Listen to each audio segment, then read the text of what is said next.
नमस्कार। आज का वीडियो में हमारा जो टॉपिक है वैज्ञानिक पद्धति का अर्थ एवं परिभाषा।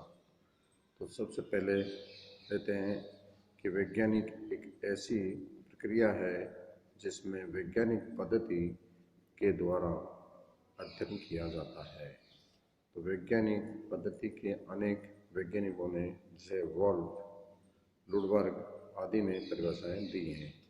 तो नंबर 1 पर वोल्फ की परिभाषा निम्न प्रकार से है। व्यापक अर्थ में कोई भी अनुसंधान पद्धति जिसके द्वारा विज्ञान का निर्माण हुआ हो अथवा उसका विस्तार किया जा रहा है वो वैज्ञानिक पद्धति कहलाती है। नंबर 2 पे स्प्रोट के अनुसार वैज्ञानिक पद्धति में प्रायोगिकीकरण, उपकल्पना और अध्ययन यंत्रों में विश्वास करना आवश्यक होता है। नंबर 3 कोहेन और नेगेल के अनुसार वैज्ञानिक पद्धति की सर्वप्रथम विशेषता यह है कि उसके द्वारा वास्तविक तथ्य को प्राप्त करने का प्रयास किया जाता है और न कि इच्छित तथ्यों का। दूसरी ओर विशेषता यह है कि प्रत्येक अनुसंधान अपने विशिष्ट होता है। नंबर 4 पर है कार्ल पियर्सन के अनुसार वैज्ञानिक पद्धति की निम्न 3 विशेषताएं बताई जाती हैं। नंबर 1 पर वैज्ञानिक पद्धति तथ्यों का वर्गीकरण करती है।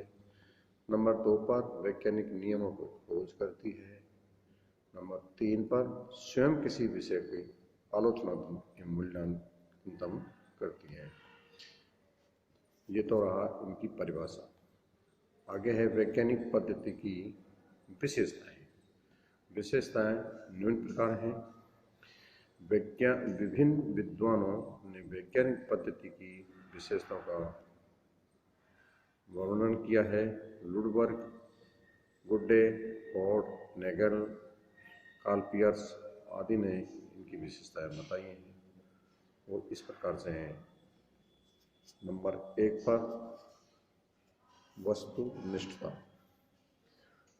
वस्तुनिष्ठता वैज्ञानिक पद्धति की घटना का अध्ययन ज्यों का त्यों करती है।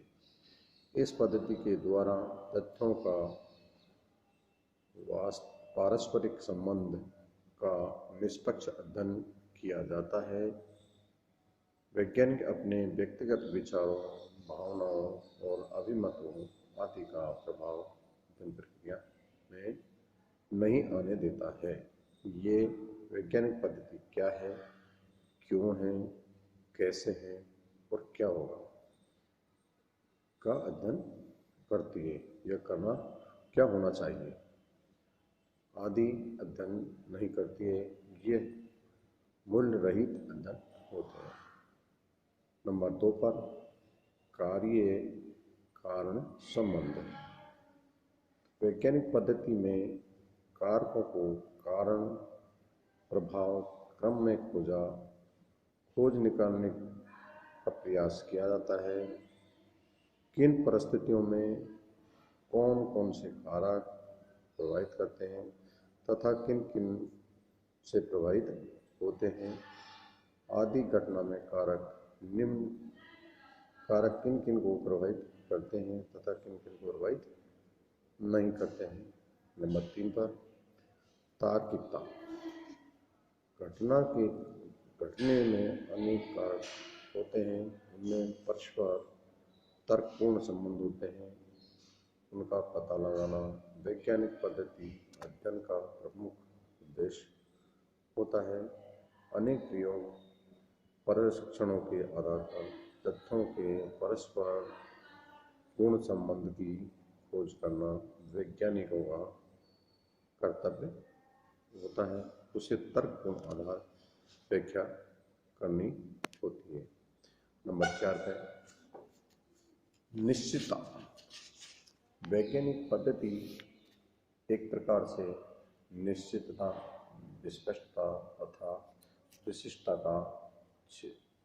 का पर्याप्त है। वैज्ञानिक पद्धति में अध्ययन से संबंधित प्रत्येक चरण समस्या, अध्ययन का क्षेत्र, तथ्य, तथ्य संकलन की विधि, वर्गीकरण, विश्लेषण आदि का सब कुछ स्पष्ट सुनिश्चित होता है।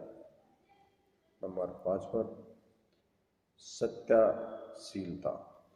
जेम्स लूथर के अनुसार जिस पद्धति के तथ्यों की पूर्ण परीक्षा नहीं की जा सकती वह एक वैज्ञानिक पद्धति न होकर केवल दार्शनिक अथवा काल्पनिक पद्धति होती है। नंबर 6 पे है सामान्यता।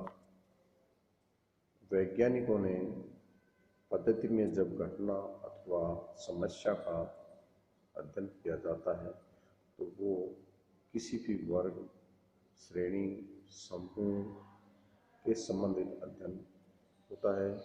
इस पद्धति के अंतर्गत व्यक्ति या इकाई का अध्ययन नहीं किया जाता। इसमें सामान्य घटनाओं का अध्ययन किया जाता है जो एक बड़े समग्र क्षेत्र या श्रेणी का प्रतिनिधित्व करती है।